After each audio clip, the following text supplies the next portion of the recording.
Agora, oficialmente, boa noite a todos. Sejam muito vindos a esta aula, resumindo o tema paternidade responsável, à luz da moral católica. E nós temos hoje aqui, eu nem vou ousar fazer o currículo dele, vou pedir para ele se apresentar depois. O André Carreira, escritor de um livro muito conhecido entre nós, agentes pastorais, e que nos ajuda nessa missão.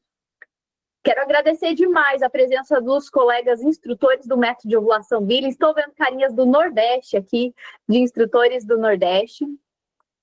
Nós temos a alegria de ter aqui dentro da nossa aula a Heloísa Pereira, nossa coordenadora nacional do método de ovulação Billings da Semplafan, né? Às vezes, assim, falaram a sigla Semplafan, por isso que eu falei método de ovulação Billings, Elô, porque as pessoas às vezes não sabem o que significa, né? Mas nós estamos, como diz essa camiseta, a serviço da vida e da família. E a nossa missão é juntíssima com a pastoral familiar, nós estamos sempre, né, unidos e a serviço também da vida. Elô, nos alegre com sua boa noite, por favor, antes de eu passar a palavra para o André, porque depois eu não vou mais tirar dele. Muito bem, boa noite a todos. Espero que essa noite seja uma noite muito rica, porque nós sabemos que ser instrutor do método é estar a serviço, é um chamado, né, para resgatar a fertilidade como dom de Deus, né?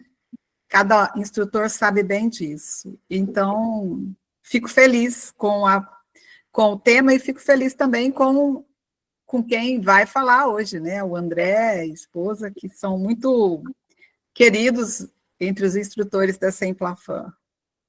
Obrigada. Elô, é sempre uma bênção ter a Elô junto com a gente. E a impressão que eu tenho, me permite dizer isso, é que nós somos amigos próximos, né? Até com o André aqui, porque a missão é a mesma, os valores são os mesmos, então a gente fica muito feliz e confortável, vamos dizer assim, de trocarmos esses conhecimentos e aqui receber os conhecimentos do André para essa aula. Temos vários instrutores aqui, depois, gente, diz aqui no chat que é instrutor de matriculação Billings, que veio pelo convite da Elô hoje lá no grupo, né, no Suporte Técnico Nacional. Tem os instrutores aqui do Paraná que receberam o convite da Dani, mas tem muitos casais. Esse convite foi enviado nos grupos de catequese matrimonial. E é especialmente para os casais, e daqui a pouco eu vou trazer meu casal aqui, é que ele está cuidando, o Fernando está cuidando das crianças, né, para não ter muito trabalho dentro da reunião. Essa reunião realmente uma formação para nós, casais.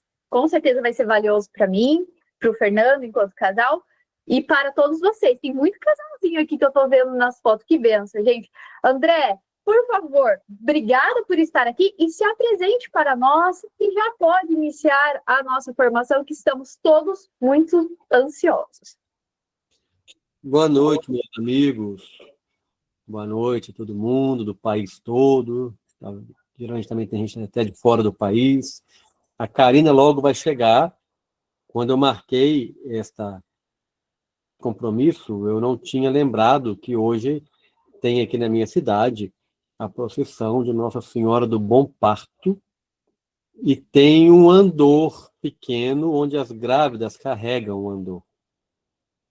E ela está lá, mas já ela vai chegar para participar com a gente também do andamento deste encontro, né? Uma alegria estar com vocês. A minha história tem a ver tanto com a catequese matrimonial, quanto também com o MOB, né? Eu cheguei na pastoral familiar por causa do MOB, é uma outra história que eu vou contar depois também, né? E envolvido com o MOB, aprendendo o MOB, então aí que nos chamaram para a pastoral familiar. O principal objetivo na época era fazer as formações, as palestras para divulgar o MOB. e acabou que a gente entrou na pastoral, isso tem quase 30 anos, né, 28 anos, 27 anos, e nos levou a conhecer todo o restante, toda a demanda que existe na pastoral familiar. Tanto é que no nosso livro Matrimônio, nós citamos desde a primeira edição o site da Semplafam, né? Sempre colocamos no livro como uma referência para as pessoas buscarem a formação, buscarem, porque o livro não ensina método, nós sempre falamos isso com os instrutores, né? Nós da catequese temos que despertar as pessoas e indicar para o instrutor. É isso que nós fazemos o tempo todo, é despertar. Olha, gente, existe isso, é interessante, a igreja recomenda, e quer aprender? Está aqui o site, procura o instrutor, procura na sua diocese. Então, nós sempre temos esse cuidado, e assim está lá no nosso livro, o site do Semplafam, o comentário e a recomendação que todo mundo conheça o MOB de fato. Então, nós estamos aí na pastoral familiar, na formação de casais, já há quase 30 anos, temos, desde que nos casamos, ficamos mais firmes, mas antes já éramos de grupo de paróquia, grupos de oração, temos 27 anos de casado, temos 7 filhos nascidos, vai nascer o 8º em outubro, né? E temos 9 que estão no céu rezando pela gente, que na gestação foram para o céu. Então, temos uma turminha boa aí, uns trabalhando aqui, outros rezando lá, os pais dando trabalho, então tem todo jeito, né? Então, e aí estamos aí nessa caminhada de pastoral familiar, de formação de casais há muitos anos, temos alguns livros publicados na área de matrimônio e família, e vou falar hoje durante a formação também de alguns materiais, né? Hoje, este apostolado da catequese matrimonial já atinge mais de 15 países, sendo usado em paróquias de vários locais, o livro circula em inglês, espanhol, até na África e na Ásia.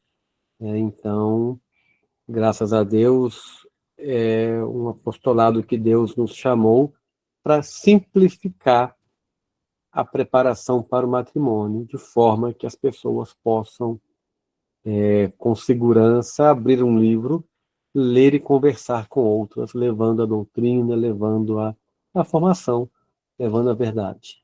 Né? Muito bem, vamos entrar no tema, que nós temos muita coisa para conversar na noite de hoje. Já temos aí 130 e tantas pessoas, olha que bênção, né? Temos muita coisa para conversar na noite de hoje, e eu tenho uma proposta de dividir, assim, em alguns momentos, né? Um primeiro momento, uma breve reflexão sobre a paternidade responsável. É uma definição contextualizada, não dá tempo da gente fazer o devido aprofundamento. Nos últimos anos eu tenho estudado bastante sobre isso e a gente vai falar um pouco disso. Depois a gente vai passar para o que a igreja recomenda, né? O que é a vida íntima para os casais, e depois na questão dos métodos naturais, o que significa, o que é, e por que a igreja recomenda estes métodos naturais e não recomenda outros métodos, né? Então, aí, anotem as dúvidas, eu vou abrir para perguntas, é uma parte muito importante, tá? Então, podem ir anotando aí e preparando, que a gente vai ter um bom bate-papo no final também. Hoje a noite é nossa, né? A gente está aqui por conta de exaurir o tema, conversar bastante, né?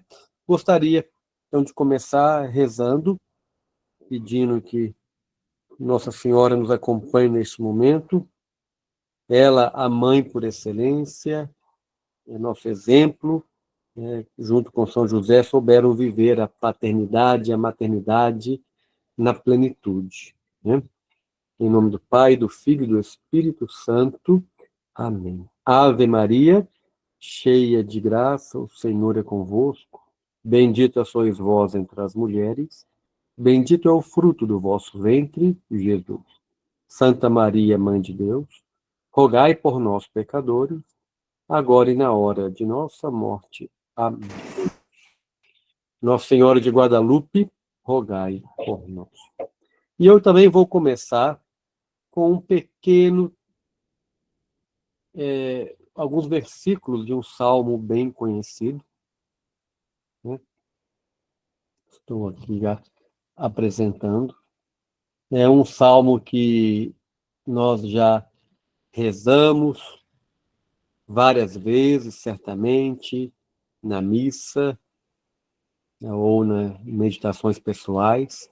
O Salmo 126, que no versículo 3 ao 5 traz para a gente. Vede, os filhos são um dom de Deus.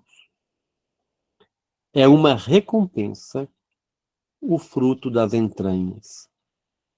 Feliz o homem que assim encheu a sua aljava. Vou ler de novo para a gente pensar novamente em cada palavra. Vede, os filhos são um dom de Deus. É uma recompensa o fruto das entranhas. Feliz o homem que assim encheu sua aljava. Então, aljava, aquele pacote, aquele saco do guerreiro carregar as flechas, né? Então, os filhos como dom de Deus. Recompensa. Feliz o homem que encheu a sua aljava. Então, o que nos realiza, que nos traz felicidade, nos traz realização. Será que o mundo acredita nisso? Será que é isso que o nosso mundo acredita? Nestes, os filhos como dom, como recompensa, como realização para nós? Eu começo com essa reflexão para a gente lembrar o que a palavra de Deus fala para nós sobre os filhos. E quero já passar para uma outra imagem, que nós temos um mundo, nós vivemos hoje uma realidade fruto de muito trabalho social, muita engenharia social. Nós temos um mundo marcado pela revolução sexual, marcado pela exposição de corpos, por tornar a mulher objeto, marcado pelos meios de comunicação, que, além de todo o bem que faz, como estamos usando agora, né, claro, mas também nos trouxe desafios enormes, né, para lidar com, que eles também propagam o que não presta junto, né? Um mundo onde a contracepção chegou para destruir relacionamentos, destruir vidas, destruir plano de Deus, um mundo que prega o sexo, o prazer, a droga, o prazer livre, totalmente sem compromisso, né? Com a inversão de valores, né? De casais que querem se realizar com seus pets, né? Ao invés de se realizar com seus filhos. Eu acho que no futuro aí alguém vai propor uma mudança da Bíblia, né? Deve colocar lá: os pets são a realização do casal, são a recompensa do casal. Do jeito que já vão as coisas, eu acho que a gente corre um sério risco de ter em breve, uma Bíblia politicamente correta, né, falando aquilo que a gente já não vai poder falar, acho que nem a Bíblia vai poder falar também. Neste contexto, meus amigos, de reflexão, eu quero trazer também para a gente essa questão de que nós, fiéis católicos, né, que buscamos a verdade, para nós é preciso recolocar a vida íntima no lugar sagrado, né, conforme ela criou. A vida íntima é parte do plano de Deus, ela tem toda a sacralidade, a vida íntima com os seus efeitos, seus frutos, o prazer, ela tem local sagrado para um filho de Deus, para um casal filho de Deus, para um casal cristão.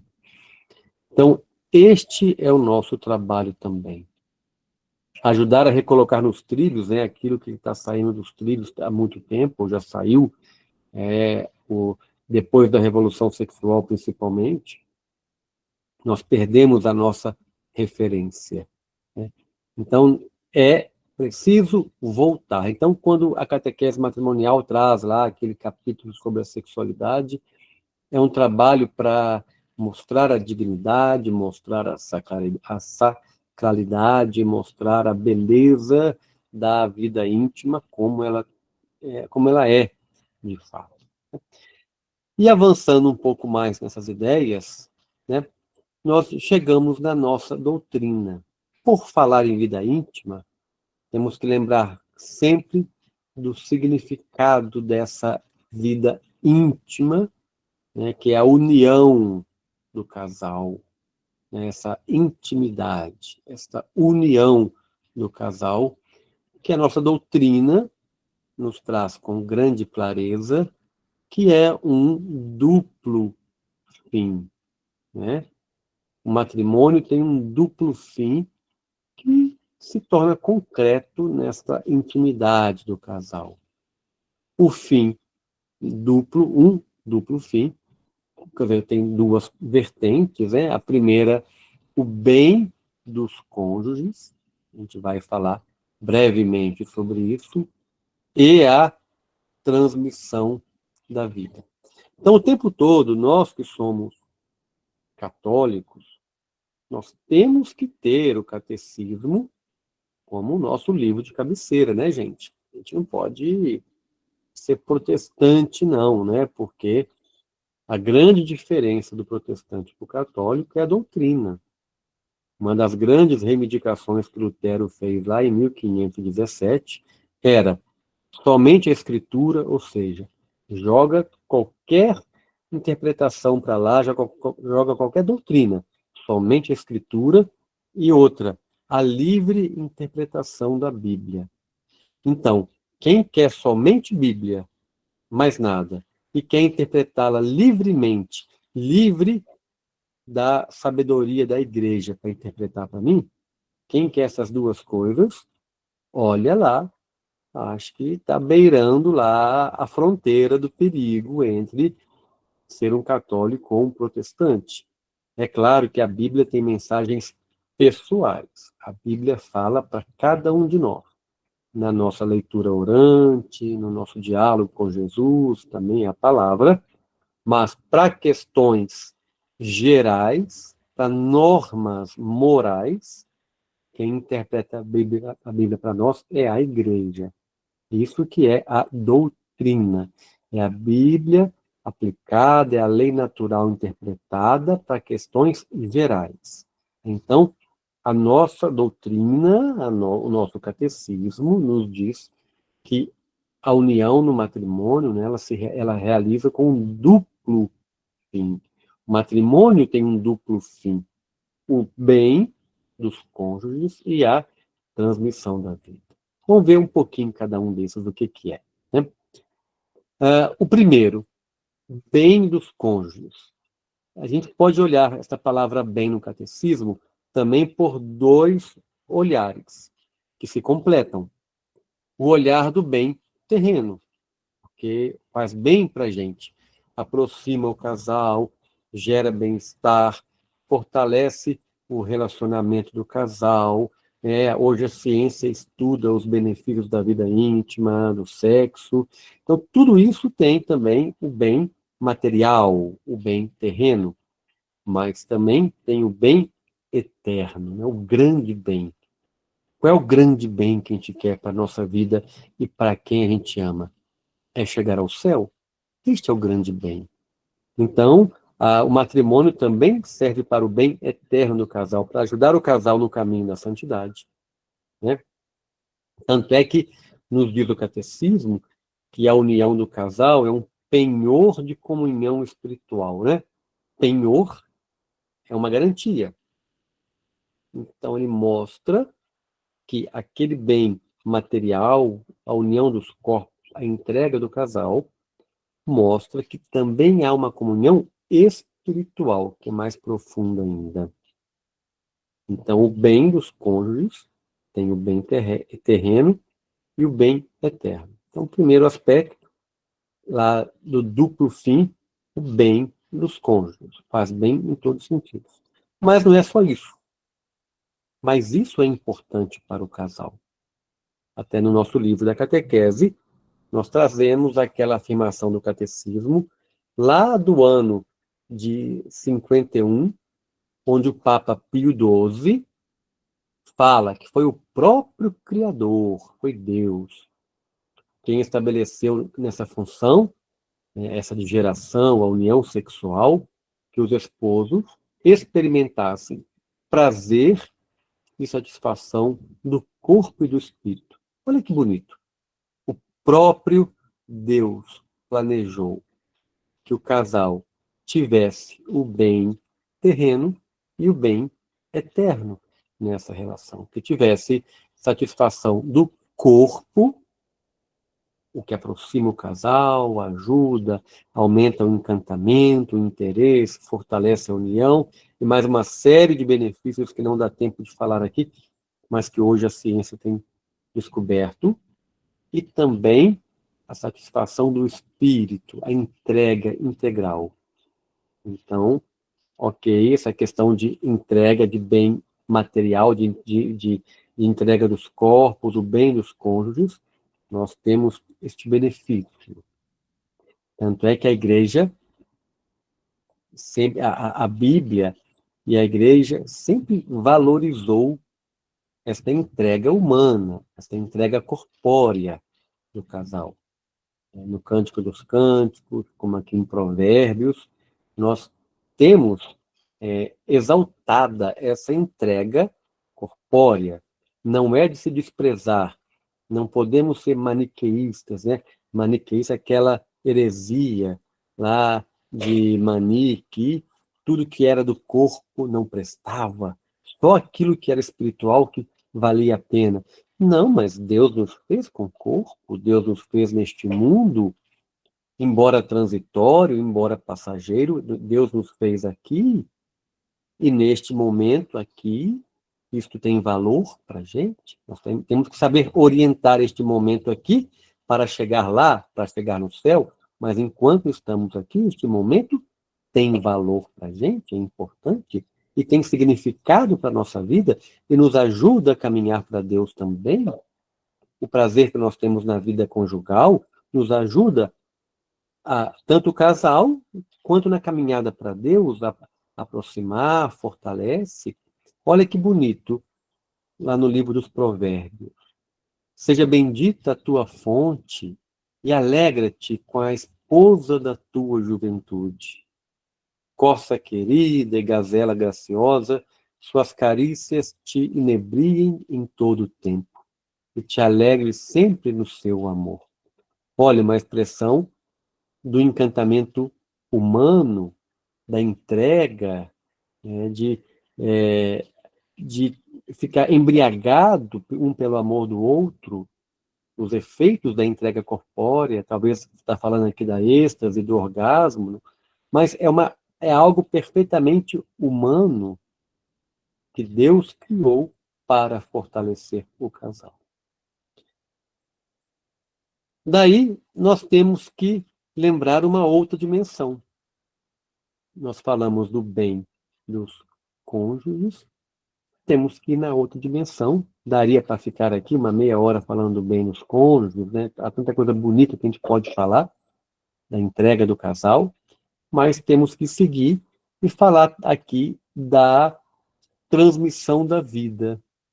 E aí algumas pessoas costumam questionar a gente. Falar, olha, casamento não é assim para ter filho, não. Casamento não é. Filho é um complemento, né? Filho é quando o casal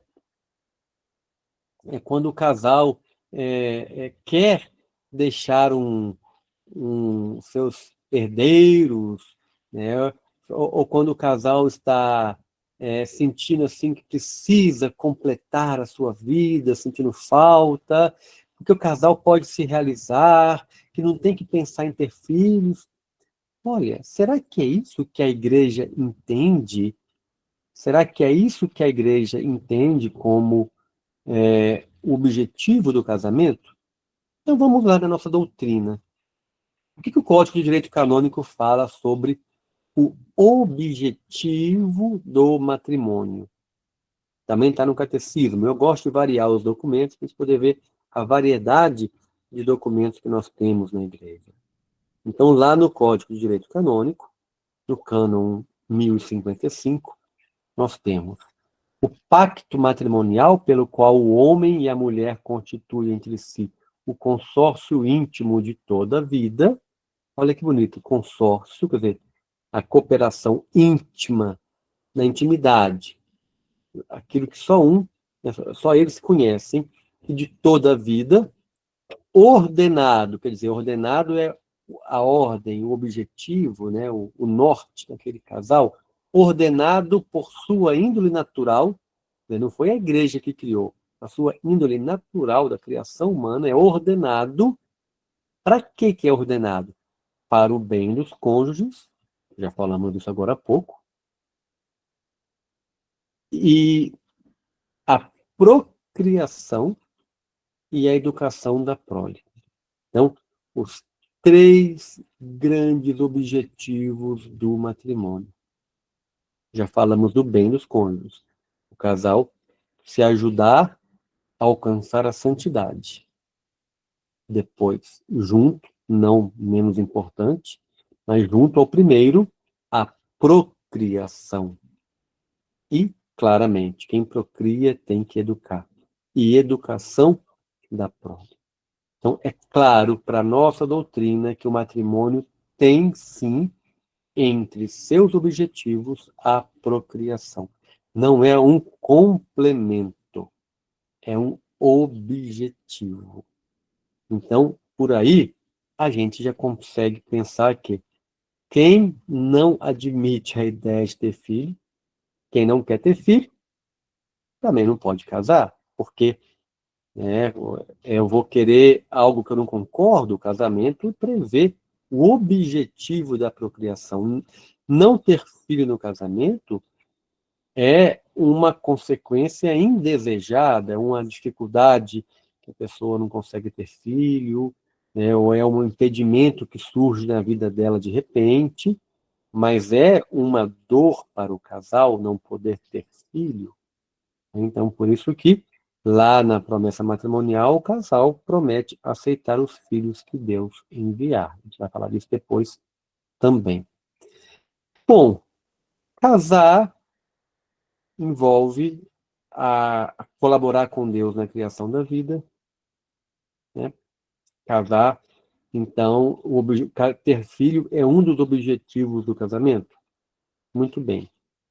Mas será que lá no meio do casamento, então, o casal pode em algum momento falar, não, a gente não pode ter filho agora. Agora não dá. Não dá para ter filho, ou não quero ter filho, eu quero primeiro resolver isso na minha vida, quero resolver aquilo na minha vida, não quero ter mais filhos, chega, cansei, dá muito trabalho, não quero acordar mais à noite, né, meu corpo está ficando... Algumas mulheres falam, meu corpo está ficando feio, não aguento mais, então não quero mais ter filho e pronto. É assim, por esse caminho que o casal pode pensar. Então vamos lá à nossa doutrina, ao catecismo. Os esposos podem querer espaçar o nascimento dos seus filhos. Ah, muito bem. Então, segundo o catecismo, no parágrafo 2368, 2368, está claro para a gente. Os esposos podem querer espaçar o nascimento de seus filhos. Então, tudo bem, a gente vai querer espaçar, a gente vai querer ter um e pronto, né? Vou dar um espaço de 20 anos entre um e outro, é fácil, vou querer ter um, daqui a 20 anos eu vou pensar em ter outro. Né? Por quê? Não, porque eu quero espaçar e pronto. Será que é simples assim? Será que eu posso distorcer os objetivos do matrimônio de maneira tão fácil, assim, de maneira tão, eu quero e pronto. Vamos pegar a continuidade deste trecho do catecismo, né? Porque cuidado com fragmentos, né? Tem uma frase que eu gosto muito, antiga, que fala: um texto fora de contexto pode virar um pretexto. Não é isso? Um texto fora de contexto pode virar um pretexto. A mídia adora fazer isso. Pegava lá um trecho do que o Papa estava falando, botava só aquele trechinho, tirava o antes e o depois. Um perigo. Então, neste trecho do catecismo, o que completa este trecho? Os esposos podem querer espaçar o nascimento de seus filhos. Olha lá o trecho completo. Por razões justas, os esposos podem querer espaçar o nascimento de seus filhos. E completa. Cabe-lhes verificar que seu desejo, eles podem querer, mas de onde vem esse desejo? Que seu desejo não provém do egoísmo, mas está de acordo com a justa generosidade de uma paternidade responsável. Então, aí já fechou bem para a gente. Não está aberto igual eu tinha colocado, totalmente aberto. Pode querer espaçar? Aqui deu uma condição muito clara para a gente. Por razões justas. E completa este desejo, verificar se este desejo não provém do egoísmo. O que é o egoísmo no mundo de hoje? O grande egoísmo, né, no mundo de hoje é você não querer se doar a ninguém. Quero viver para mim. Esse é o egoísmo. Não quero me doar para filho, não quero me cansar, não quero viver para ninguém, quero viver para mim, quero ter a minha vidinha. Né? Eu tenho o direito de ser feliz. Eu tenho que pensar mais em mim. Eu tenho isso. Eu tenho aquilo. Né? São as frases do mundo hoje em dia. Pense mais em você. Você merece ser feliz. Né? E começa esse tipo de coisa. Que não foi o que Cristo nos ensinou de forma nenhuma. Né? Ele não pensou nele. Né? Então, a felicidade nossa, verdadeira, deve ser saber que eu estou me entregando totalmente. Isso me dá uma felicidade real. Né? Eu gosto muito de... parar a tela para a gente comentar. Eu gosto muito de comparar a vida matrimonial com a vida religiosa. Né? Então, eu tenho essa experiência na família. Eu tenho 2 filhas na vida religiosa. E quem entrega a sua vida para uma vida religiosa, para uma missão, um padre, uma freira, está falando que não vai mais pensar em si próprio. Vai pensar nos outros o tempo todo. Né? Porque a pessoa entrega a sua liberdade na mão do seu superior, na mão daquilo que a congregação lhe envia. A congregação que elas estão está em 43 países. Aquela paróquia lá da faixa de Gaza, né, é da congregação que elas estão. Tinha freiras e padres da congregação dela lá. Então, sabe que vai entregar a sua vida integralmente, né, por uma causa. E o matrimônio também é assim. E uma das causas que o casal entrega a sua vida no matrimônio é entender o matrimônio como uma vocação, onde eu estou me entregando de fato por aquilo, né, que é o chamado de Deus, que é colaborar com Ele na criação da vida e tornar o mundo melhor. Né, quando Ele deu lá para a gente no Gênesis aquela ordem de cultivar e guardar o Éden, é cultivar e guardar é proteger e tornar o mundo melhor a cada dia, né? Hoje o nosso mundo tem que ser melhor a cada dia, seja com o bem-estar, o conforto, a tecnologia, um mundo melhor a cada dia, em termos de estrutura, né? Então, já mandou lá cultivar e guardar o Éden. Mas o grande compromisso era colaborar com Deus na criação da vida e educar essa vida, educar a prole. Isso é uma entrega do casal. Então, se o casal não vê como entrega, ele não faz. Se a freira não vê aquilo como doação, como entrega, hoje elas vão lá, cuidam de um monte de criança doente. Amanhã, tem mais. Depois de amanhã, vai ter mais. E ano que vem, de novo. E daqui a 10 anos, de novo. Né? Elas não se entregam para ser freiras somente por 1 ou 2 anos, 3 anos, não. Elas entregam a vida. E às vezes os pais querem se entregar para colaborar com Deus na criação da vida de uma maneira provisória, né? Ah, não, já tive 3 filhos. Chega, né? Se eu pensar em mim agora, quem nunca ouviu isso? Ou pior, quem nunca falou isso? Né? Não foi isso que Cristo nos ensinou.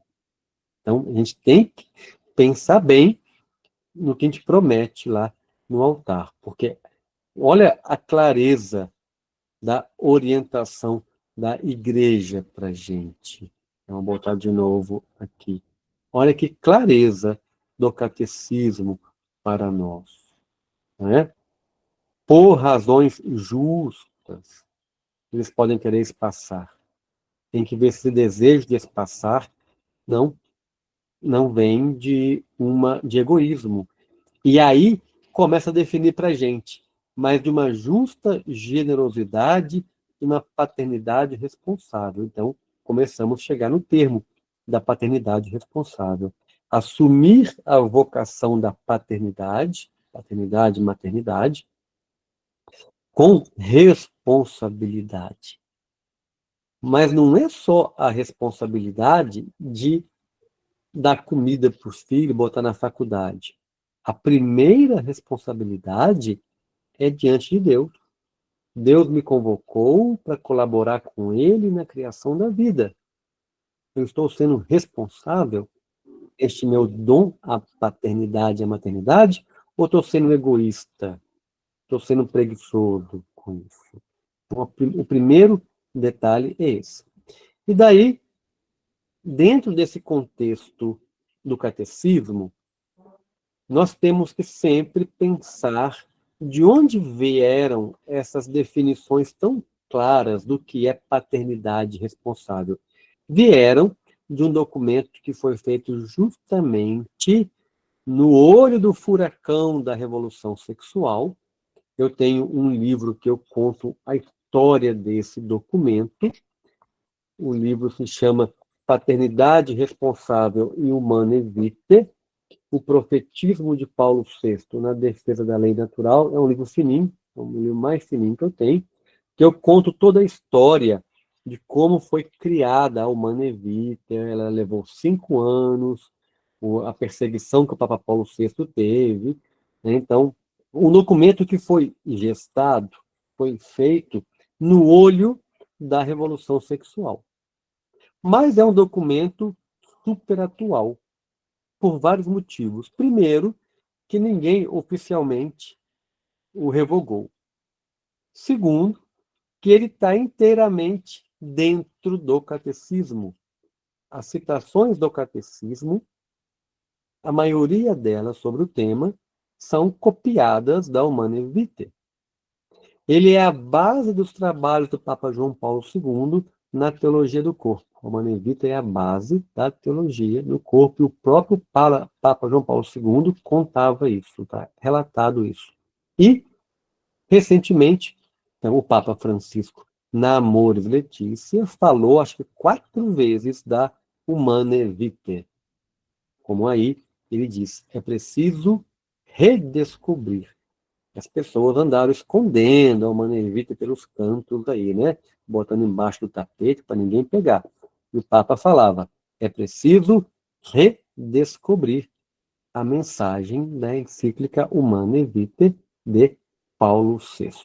Então, o que tem nesta encíclica Humanae Vitae?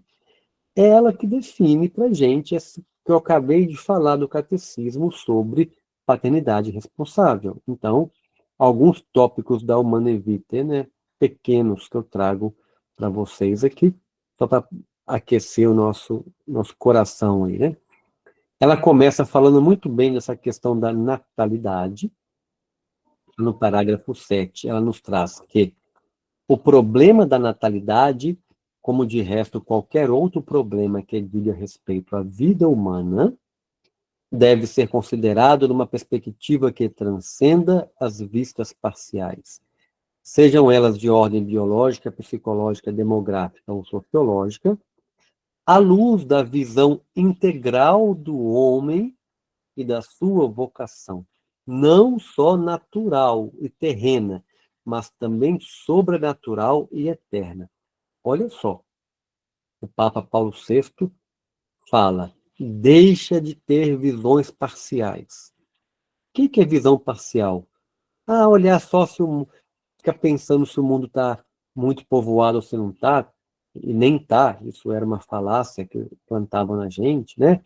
Ou uma questão particular aqui, de uma comunidade, uma questão psicológica de um grupo, eu tenho que olhar além. Eu tenho que olhar a natalidade, a geração da vida, à luz da visão integral do homem, ou seja, para que nós fomos feitos? E qual missão Deus nos deu? Olhar na visão integral, não só natural e terrena, como aquele bem terreno, mas sobrenatural e eterna. Ou seja, pensar que gerar a vida é um ato também sobrenatural, é um chamado de Deus. Então, ele já começa a Humanae Vitae fechando o campo. Olha, nada de vistas parciais. Temos que pensar no que é o homem, qual é a vocação dele na Terra e para onde ele vai, que é o céu. Ele já começa definindo bem isso na Humanae Vitae. E ele vai falar, então, que o amor conjugal requer nos esposos uma consciência da sua missão de paternidade responsável. Aí ela define. Então o amor conjugal, eu tenho que pensar nessa paternidade responsável, sobre a qual hoje tanto se insiste justificadamente e que deve também ser compreendida com exatidão.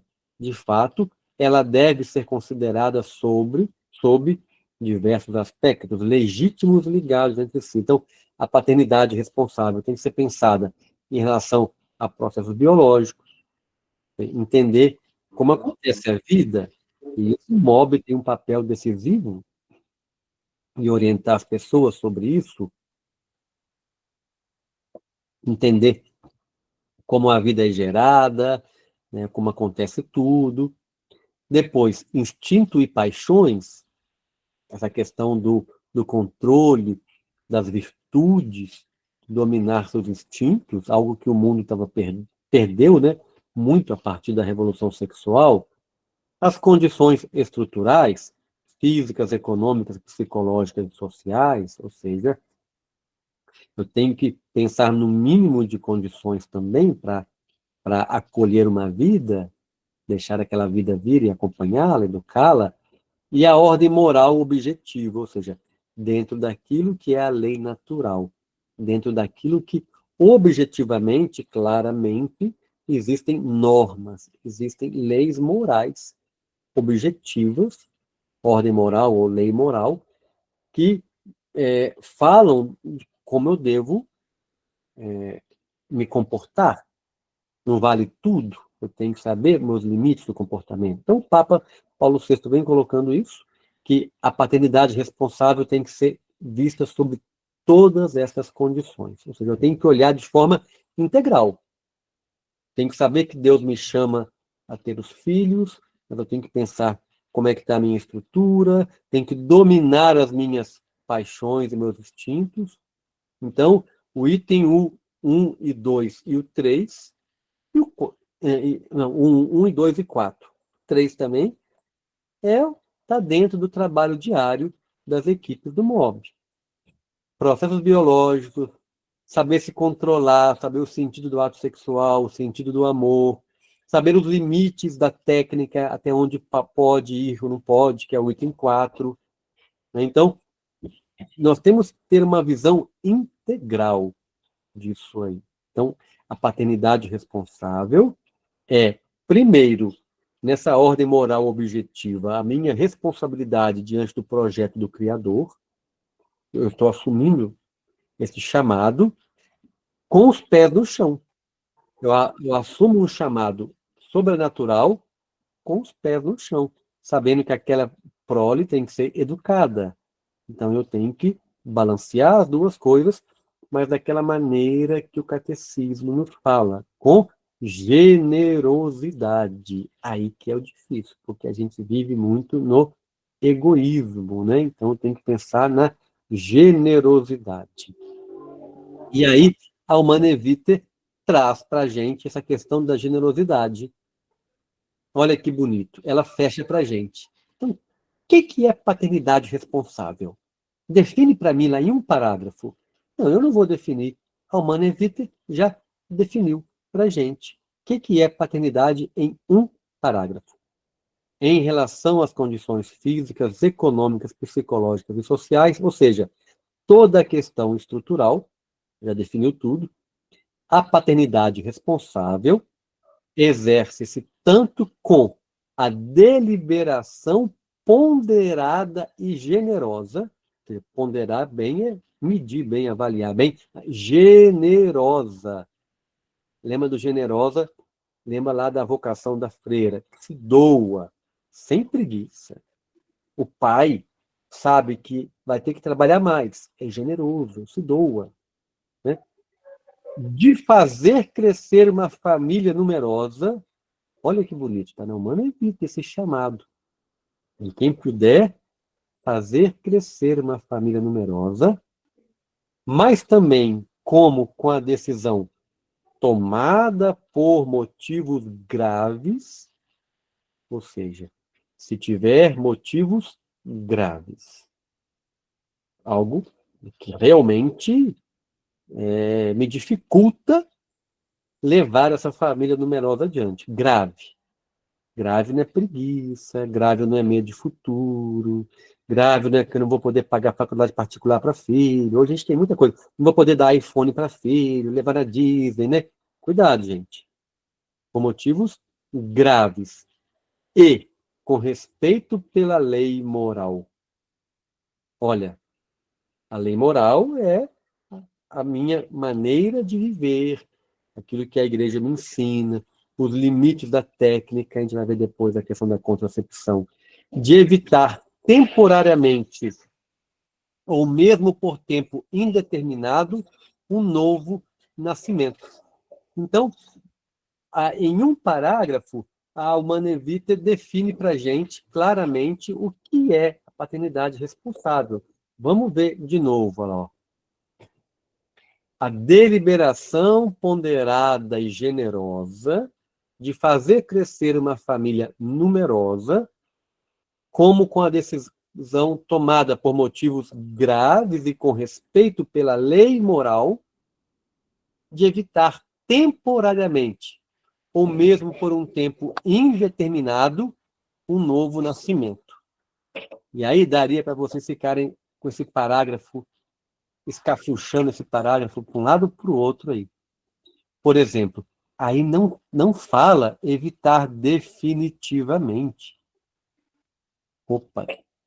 Ou é temporariamente, é sempre temporariamente. Talvez por um tempo indeterminado, vai prolongar isso aí, um problema que eu não sei quando vai se resolver, uma doença que eu não sei quando vai se resolver, mas é sempre sem fechar as portas em definitivo. Em um parágrafo eu tenho a definição do que é a paternidade responsável na Humanae Vitae. E daí, a gente tem que... Eu vou por... eu ia colocar uma frase. Consegui. Paternidade responsável. Acho que tem algum Alberto repetindo o meu. Isso, fechou. Paternidade responsável comporta ainda e principalmente uma relação mais profunda com a ordem moral objetiva estabelecida por Deus. Ou seja, ordem moral objetiva é a lei moral para que eu fui feito, o objetivo, assim, claro, assim, o dia a dia, né? É estabelecida por Deus de que a consciência reta é intérprete fiel. Ou seja, uma consciência bem formada tem que conhecer o objetivo da sua vida. O exercício responsável da paternidade implica, portanto, que os cônjuges reconheçam plenamente os próprios deveres para com Deus, para consigo próprios, para com a família, para com a sociedade, numa justa hierarquia de valores. Ou seja, eu tenho que saber meus compromissos com Deus. Deus me chamou aqui. O que Deus espera de mim? O que eu prometi diante de Deus no matrimônio? Eu tenho um compromisso. Eu tenho um dever diante de Deus. Para comigo próprio. Comigo próprio não quer dizer que pensa mais em mim, vai descansar, vai curtir a vida, não. Não. É o que como é a minha vida diante de Deus, como que está acontecendo o projeto de santidade em mim. Para com a família, o que essa chegada de um novo filho vai impactar na minha família, no compromisso. E também para com a sociedade. Ou seja, eu vou ajudar a construir uma sociedade melhor com a chegada dos filhos, ou vou ficar fugindo de ter filhos falando que a sociedade é injusta, violenta e tal. Ou seja, qual o meu olhar para tudo isso? Então, a Humana Vitae define claramente para a gente os conceitos de paternidade responsável e olha como é claro isso da doutrina da Igreja, né? Então, se for necessário, né? Então, quando é necessário, quando eu cumprir essa justa generosidade, quando eu fiz aquela deliberação ponderada que a Igreja nos fala aqui, quando eu tenho motivos graves, resolvi tudo isso, percebo que realmente eu preciso evitar uma gravidez. Então, o primeiro ponto é saber que o matrimônio tem todo esse chamado, o chamado para colaborar com Deus a criar a vida, e que não atender a este chamado é um plano B com motivo grave. Tudo bem, fiz isso tudo, entendi, realmente preciso evitar, preciso dar um tempo, né? Preciso colocar em prática aí um hobby ou um outro método natural, preciso, né, evitar. De que forma que eu vou evitar, né? Então, o que nos diz a doutrina? Vamos lá de novo, né, no Catecismo, no parágrafo 2363 também.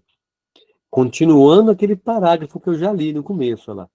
Pela união dos esposos, realiza-se o duplo fim do matrimônio, o bem dos cônjuges e a transmissão da vida. A gente já tinha lido isso hoje. Aí continua.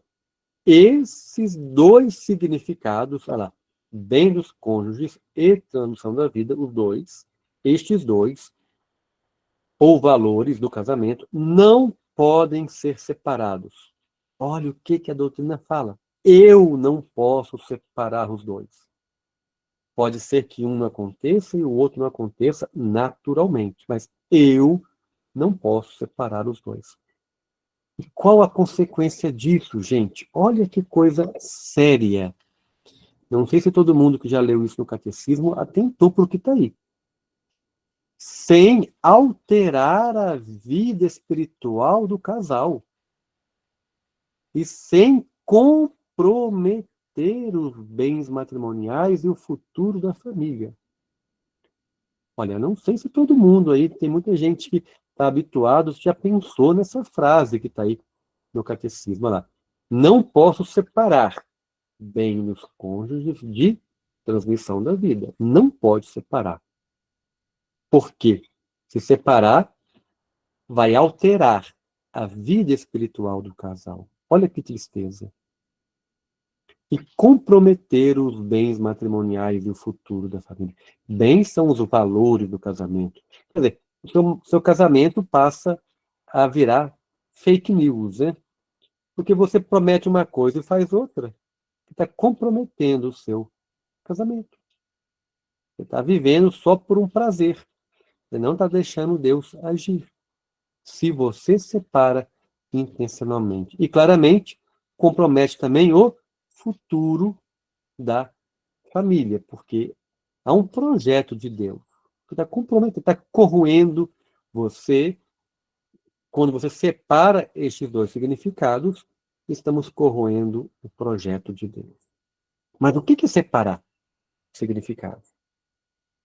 Se você tem o bem dos cônjuges, a parte do bem-estar, que une o casal, que faz bem, o lícito prazer do casal, tudo isso que é a parte do bem dos cônjuges. E do outro lado, você tem a transmissão da vida, a possibilidade de haver uma fecundação na relação sexual.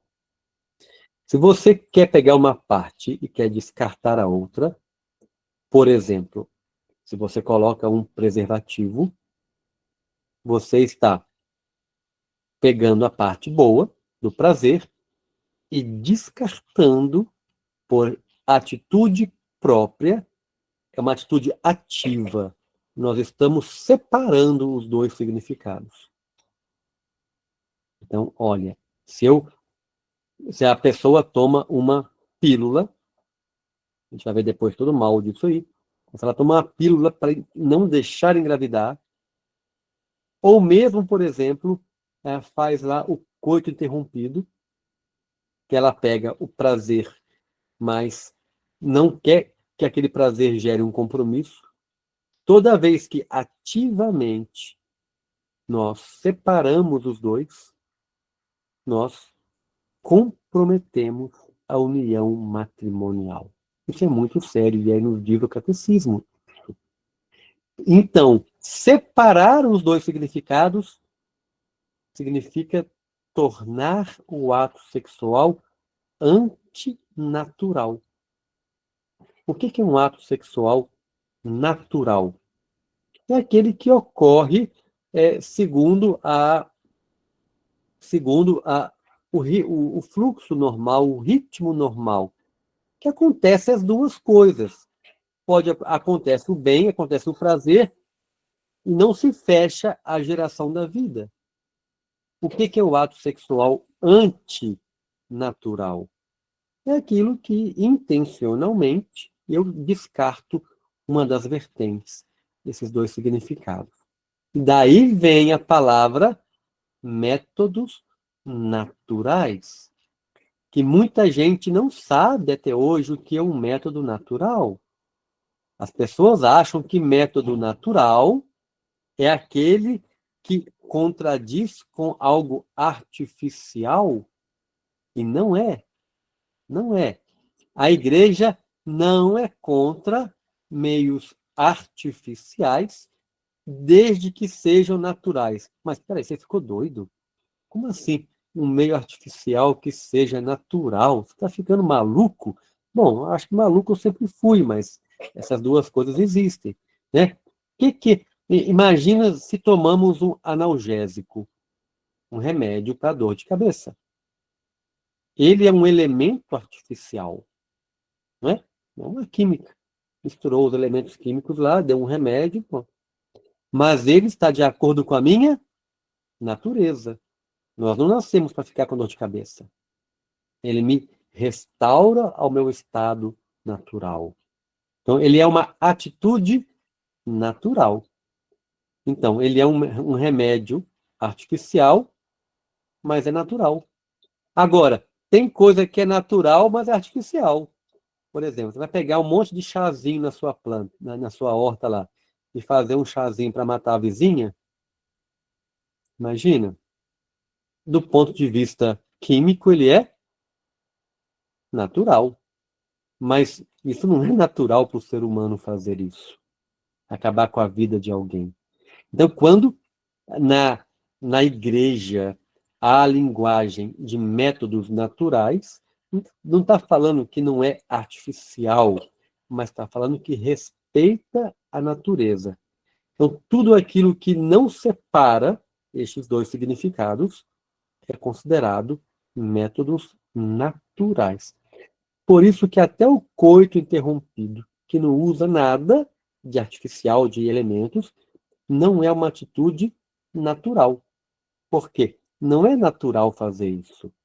Não é natural do ser humano separar intencionalmente a geração da vida do bem dos cônjuges.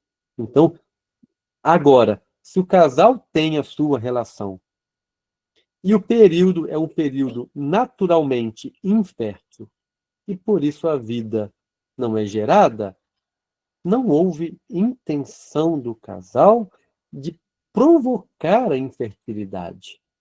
É uma consequência de um tempo da sua vida. Então, isso é uma atitude natural, segundo a moral católica.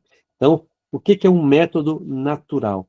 É aquele que respeita o ritmo do casal, que respeita a sua.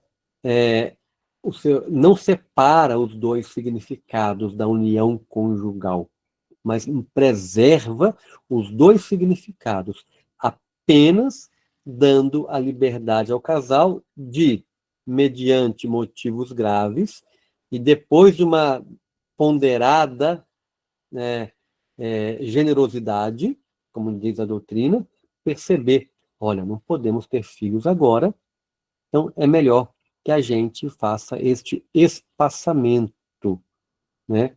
Então, a doutrina é clara em relação a isso. Só trouxe aqui alguns itens. Então, a contracepção é separar estes dois significados, né? A contracepção é justamente essa questão de separar o bem dos cônjuges da geração da vida. É eu querer ficar só com uma parte e descartar a outra, né? Tem um desenho que eu fiz há pouco tempo, aproveitando as possibilidades da inteligência artificial, aí eu consegui fazer na IA esse desenho aí, ó.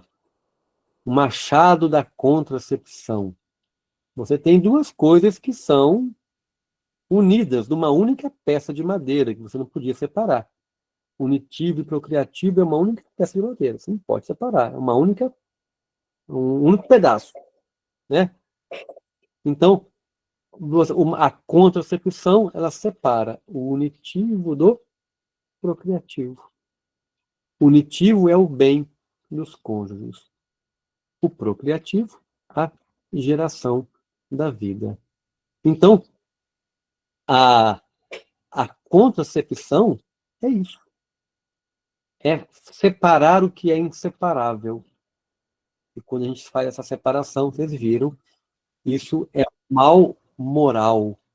Isso afeta. Eu vou liberar para a pergunta logo no final, segura um pouquinho aí.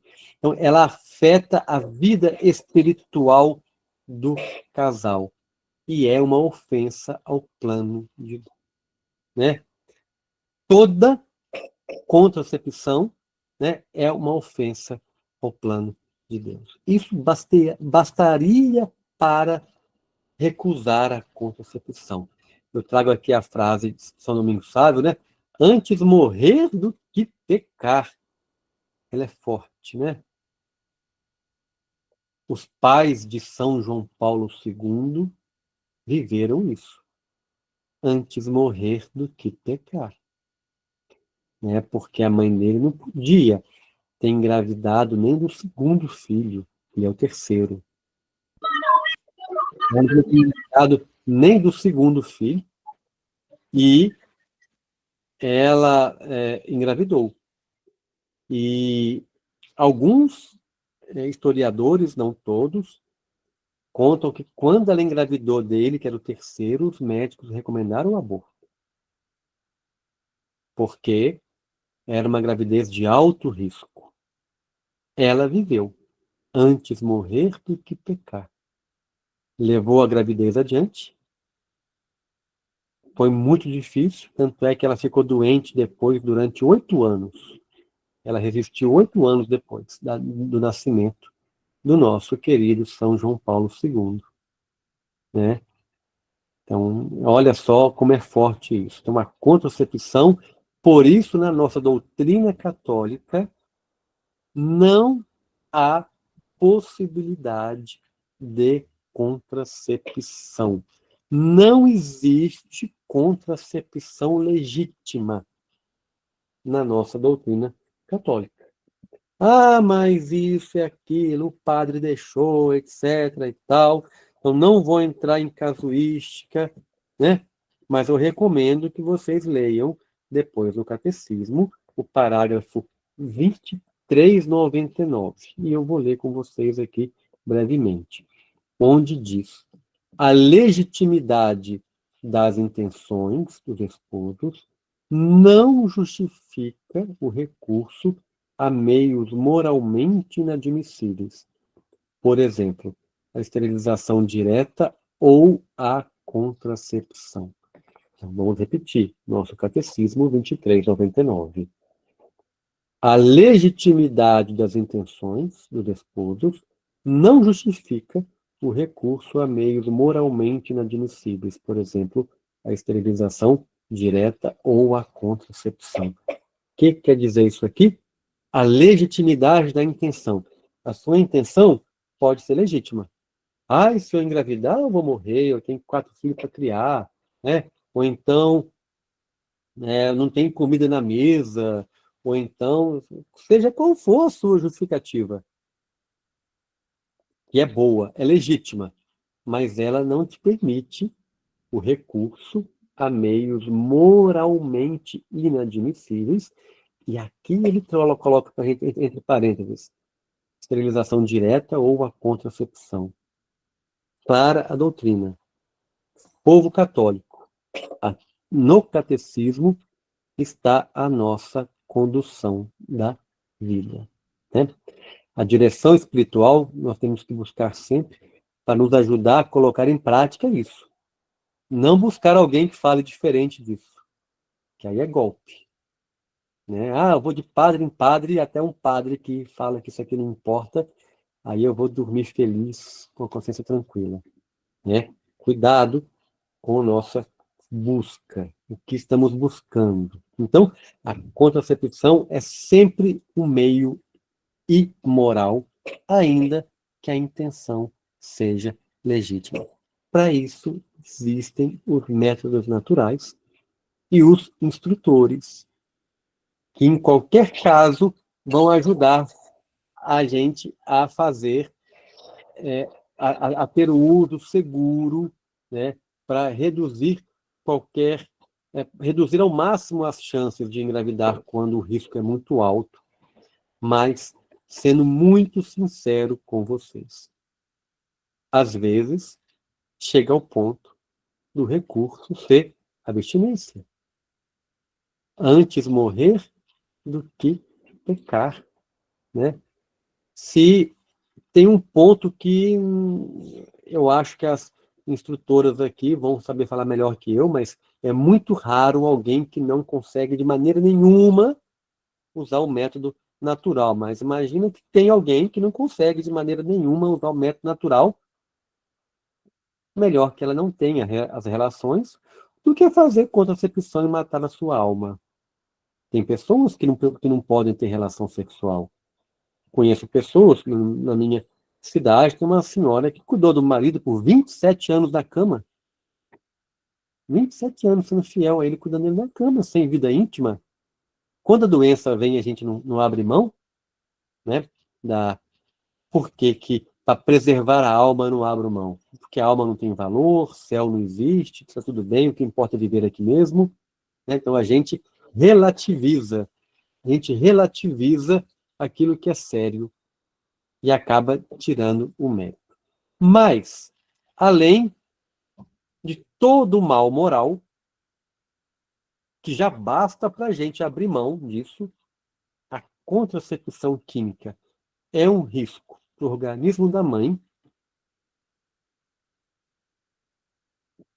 e é potencialmente, não sempre, mas é potencialmente abortiva. Então, além de todo o mal moral, para nós cristãos, o mal moral é o principal, gente. A gente não quer perder a santidade, a gente quer ir para o céu. Para nós cristãos, o mal moral é o mais importante. Ainda que inventem uma contracepção com risco zero para o corpo, que não é abortiva, para nós não queremos isso. Para nós é sempre o mal moral é o mais importante. Mas ainda, além do mal moral, nós temos o risco para a mãe e o aborto, né? O risco de aborto. Nós sabemos que já assim que acontece a fecundação, naquele instante, nós já temos lá um DNA único que nunca mais se repetirá.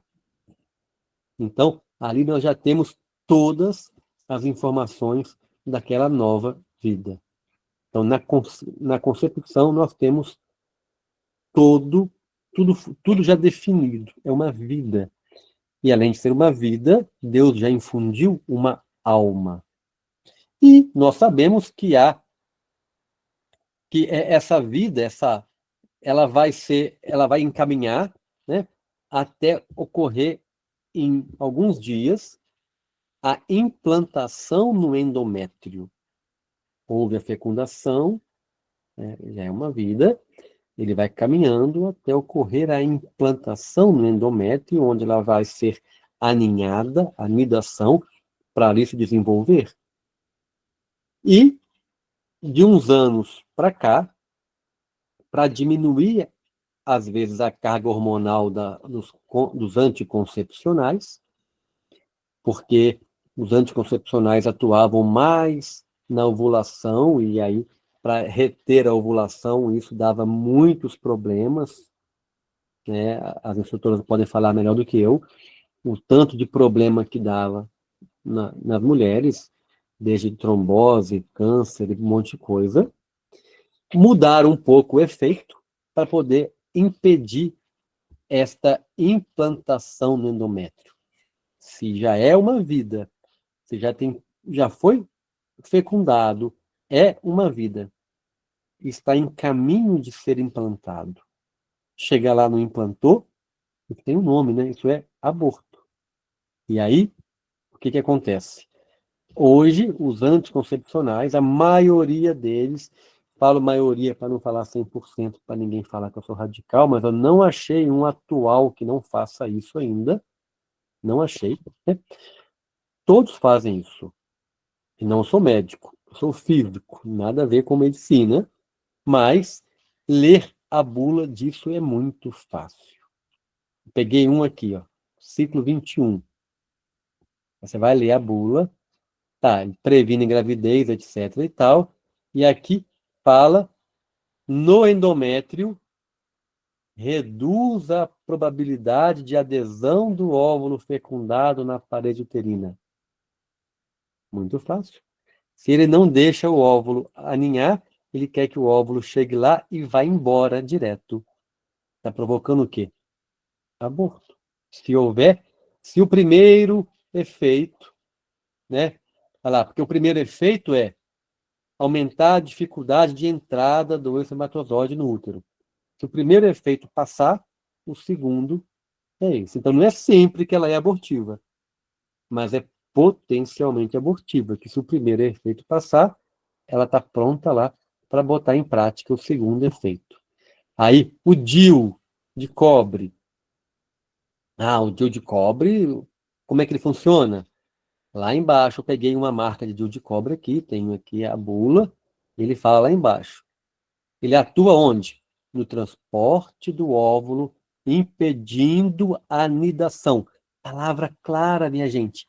Impedindo a anidação. E a bula te ajuda, colocando um parêntese escrito. O que é anidação? Fixação no útero. A bula te ajudou a entender o que é anidação. Fixação do útero no útero do óvulo fecundado. Então, o DIU de cobre faz o aborto. Mas meu médico falou que tem um outro DIU lá, um tal de DIU Mirena, que não é abortivo não, que você pode usar. Então vamos ver a bula do tal Dilma-Irena, para ver se o médico tá bom, né? Como funciona o Dilma-Irena? O Mirena tá lá, pega na internet a bula dele e tá, ó, previne a gravidez através do controle do desenvolvimento da camada de revestimento do útero endométrio, de forma que esta não fique suficientemente espessa para possibilitar a gravidez. Opa! Não deixou o útero ficar grossinho para não acontecer o que? A nidação. O óvulo fecundado chega, vai embora. Mais uma vida indo embora, né? Então, está muito claro, minha gente. Esse é o segundo efeito. Tem o primeiro efeito de afetar o movimento de espermatozoide, etc. Mas é um efeito. Então, eu estou querendo mostrar para vocês, a questão não é médica aqui, que a paternidade responsável, quando chega na hora de fazer o espaçamento, nós temos que ter uma conduta moral muito clara em relação a isso, que é a conduta do respeito à lei natural, onde contracepção nenhuma faz parte da opção do cristão. Para ir encerrando, então, o que é ser natural na paternidade responsável, no dia a dia do casal? Natural é aquilo que está naturalmente na vida do casal, que tem a ver com o ato sexual natural do casal, dedicação, diálogo, tá cheiroso, disponível, interessado, bem arrumado, sedutor, provocante, toque, carinhos, carícias, posições variadas, não importa, tudo aquilo que é da natureza do casal, mas exclui. Ser natural exclui objetificação do cônjuge, ele não é um objeto de prazer para a gente. Violência e força, exclui pornografia, exclui masturbação, exclui contracepção, exclui fecundação artificial. Então, isso é um olhar geral sobre o que é um método natural. Então, o que é paternidade responsável? De novo, a Humanevita já definiu claramente, mas eu vou ser ousado tentar definir com as minhas palavras aqui para poder a gente gravar de novo. O que é entender a paternidade responsável? Primeiro, o matrimônio é uma vocação para uma missão. Falei isso hoje. Homem e mulher que assumem essa missão, assumem a responsabilidade de quê? Primeiro, ajudarem-se mutuamente no caminho da santidade, cultivando o Éden. Então, a missão para isso. Colaborar com Deus na geração da vida e das almas. Toda a vida, Deus infunde a alma. Depois, e caso o casal entenda que existe a necessidade de evitar uma gestação, vem 2 pontos. Essa decisão seja tomada sem romper a conexão entre a dimensão unitiva e procriativa do ato conjugal, ou seja, métodos naturais. E que haja motivos graves. Lembra que está bem claro lá atrás nos documentos. E nunca razões egoístas, acomodadas ou comodistas. E que a escolha de evitar a gravidez seja vivida como algo temporário, nunca como uma recusa definitiva ao dom da vida. Né? Então, contracepção não, e por respeito aos planos de Deus, que é um mal moral. E se for pílula edil, também não pode ser pelo potencial risco dos abortos. Última coisa para a gente poder fechar e abrir para o bate-papo. 2 imagens, para a gente poder falar se isso é só um planejamento ou é a ideia de uma paternidade responsável mesmo, né? A mulher olhando para o rapaz aí e pensando, amor, já faz 5 anos que nos casamos, né? Vamos ter nosso filho, mas no máximo no máximo um casal. E em seguida, você já faz vasectomia, pois a vida não está fácil e temos que cuidar da nossa carreira. Uma postura. A outra postura é ele falando com ela. Amor, os meninos estão ansiosos para ter mais irmãos, mas vamos ter que esperar um pouco, até seu tratamento terminar. Pois uma gravidez agora seria risco para você e para o bebê. Olha, dois comportamentos diferentes. A medida da paternidade responsável é a dor, é o peso. Se evitar filho é um peso. Ai, tem que evitar agora, não tem outro jeito. Se evitar é um peso, estamos no caminho certo. Agora, se receber a notícia de uma gravidez é uma agonia, a gente está no caminho errado. Né? Então, só para terminar com uma frase de C.S. Lewis. Filhos não são uma distração que nos impede de fazer um trabalho importante. Eles são o trabalho importante. Né?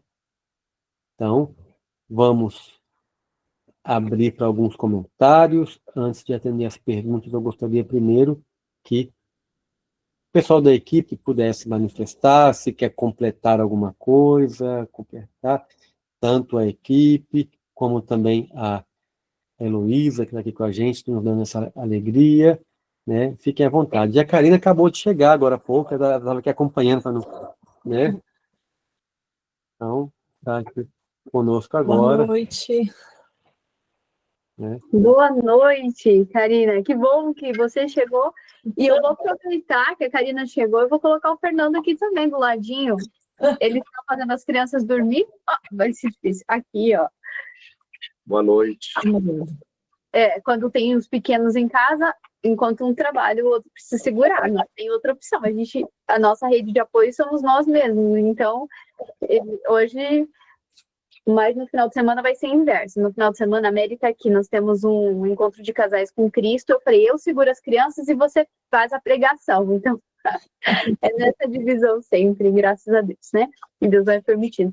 André, obrigada por tudo isso, por toda a clareza na fala. Eu acho que uma das maiores bênçãos, né, de te ouvir é que é muito claro, é muito direto. Não tem como te ouvir falando, né, e trazendo todo esse documento, o catecismo, encíclica Humani Vitae, tudo isso, e ter dúvida sobre o que fazer, né?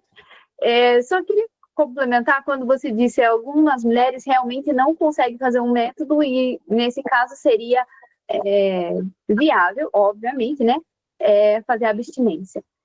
Tem muitos casos que a gente reverte, assim, ó. Tá muito difícil fazer um método de ovulação bíblica. Se você é católica, precisa viver segundo, né, a doutrina moral. Tá muito difícil. Então, não vai fazer um método de ovulação bíblica. Precisa fazer abstinência. Mas, na hora, o método fica muito facinho. Eles conseguem, alguns, tá? Eu tô falando isso por relato pessoal aqui de usuárias que a gente atende. Então, é claro que o método ele exige um esforço, e muitos não estão dispostos a fazer esse esforço, mas quando você coloca o método ou a abstinência, elas veem que aquele esforço do método não é tão grande, pode acontecer. Então, eu tive por experiência muitos casos, assim, de pessoas que, claro, né, chegaram para nós se abrindo dessa forma. Nossa, tá muito difícil para nós, assim, então vamos conversar com o casal. Os católicos, né, porque aqui eu acredito que nessa aula só tenha católicos. Nós atendemos outras religiões também que daí não entendem e não seria compreensível para eles essa orientação. Mas para aqueles que se abrem para nós dizendo, eu não quero pecar, mas nós temos até uma mensagem aqui, eu acho que eu estava lendo aqui de uma mulher que falou sobre controle de natalidade, né, no pós-parto. E a gente não fala de controle de natalidade no método de ovulação bíblica, nós falamos de paternidade responsável, é diferente. As pessoas que precisam e que necessitam espaçar uma gestação podem recorrer, sim, a esse método que é eficaz. Em qualquer etapa da vida, né? O MOB tá. É importante todo mundo saber aí que o MOB é para qualquer etapa da vida. Primeiro já começa lá no conhecendo a fertilidade antes de ter vida íntima, antes de se casar, durante o casamento,